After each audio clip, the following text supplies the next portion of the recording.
जय गुरुदेव। एक ऐसा समय था जब परम पूज्य बाबा जय गुरुदेव जी महाराज ने अथक परिश्रम करके इस क्षेत्र में बहुत बड़ी संगत तैयार की थी। पुराने लोगों को याद होगा कि भक्ति के प्रेम व श्रद्धा के रस में डूबे सैकड़ों प्रेमी बार बार घर से समय निकालकर जय गुरुदेव मंदिर निर्माण में महीनों महीनों पड़े रहकर सेवा करते थे। हवा का एक झोंका भावनाओं को प्रभावित कर गया। यह कोई नई बात नहीं, अक्सर हर महापुरुष के निज धाम जाने के बाद देखा गया है। इसका इशारा तो गुरु महाराज मथुरा के दर्शन मंच से किए गए लघु सत्संगों में कई बार कई प्रकार से कर गए थे।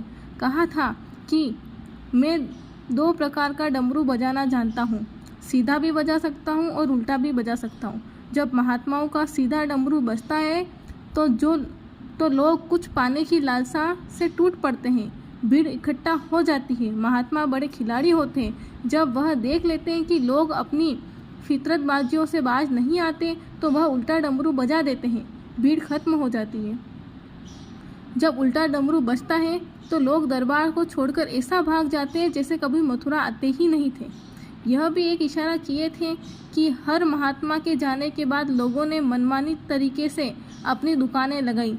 मेरे भी जाने के बाद कई लोग दुकानें लगा लेंगे, सैकड़ों जय गुरुदेव बन जाएंगे, अपने अपने तौर तरीकों से नकल करके लोगों को बहका देंगे, लोग भ्रमित हो जाएंगे। जो लोग पक्के होंगे वह कहीं नहीं जाएंगे। यह भी गुरुवाणी सोचने समझने लायक है कि सत्संग एक ऐसा बाजार है जहाँ सब प्रकार का सामान मिलता है। साग, मूली, लोहा, लक्कड़, कबाड़, बर्तन, कपड़े, मसाले, सोना, चांदी, हीरा जवाहरात, मणि माणिक, पन्ना, पोखरा, सौदा तो सब है, मगर सिफत आपकी है कि आप किस चीज़ के ग्राहक हो। जो चीज़ चाहोगे सब मिलेगी। बुद्धिमानी यही है कि तुम उम्दा सौदा करो, सबसे अच्छा बेशकीमती चीज़ लो जो कभी नष्ट न हो। एक बात और याद दिलानी है कि परम पूज्य स्वामी जी महाराज ने सत्संग में कहा था कि तुम मेरी तरफ देखो, मैं तुम्हारी तरफ देखूं, तुम मुझे प्यार करो, मैं तुम्हें प्यार करूं, तुम मेरा कहना मानो, मैं तुम्हारा कहना मानूं। अरस परस के मेल में भई अगम की सूझ, वह मालिक प्रकट हो जाएगा, तुम्हारा काम बन जाएगा। लेकिन मेरी बात याद रखना, अगर तुमने अपनी दृष्टि मेरे ऊपर से हटाकर किसी तीसरी जगह लगा दिया तो तुम जानो तुम्हारा काम जाने। काल बड़ा दावबाज है, हर समय नज़र लगाए बैठा है। जैसे ही वह देखेगा कि तुम्हारी दृष्टि तीसरी जगह लग गई, गुरु से हट गई, तो वह दाव लगाकर तुम्हें ऐसे खड्डे में ले जा करके डाल देगा जहाँ से निकलना कल्पों कल्पों तक संभव नहीं होगा। जिसको गुरु नामदान देता है उसको भव सागर से पार वही पहुँचाता है।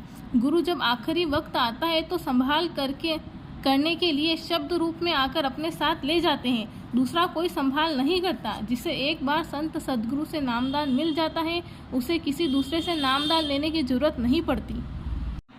गुरु महाराज ने कहा था कि 25 दिसंबर 2001 से लगातार मंदिर का देवता बरकत बांट रहा है।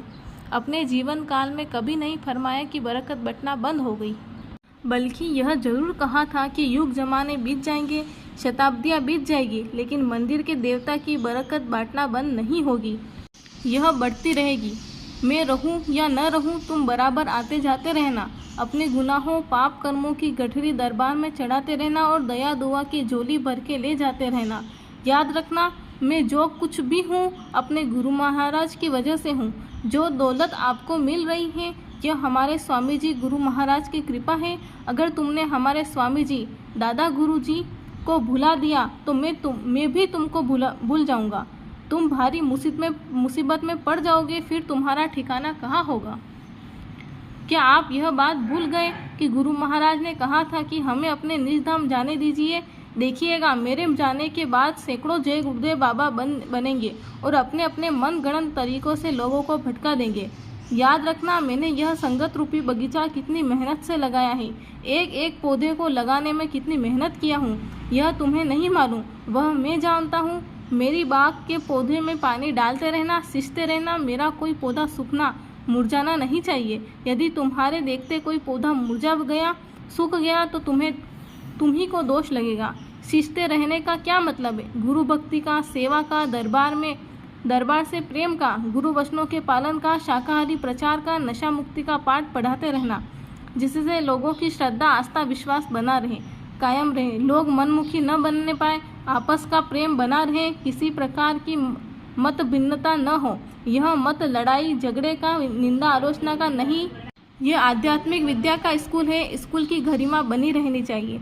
लड़ाई झगड़ों में भगवान का भजन नहीं हो सकता। तुम बदल जाओ तो दुनिया बदल जाएगी। अपना अपना सुधार करो, यह मानवता की सच्ची सेवा है। जय गुरुदेव।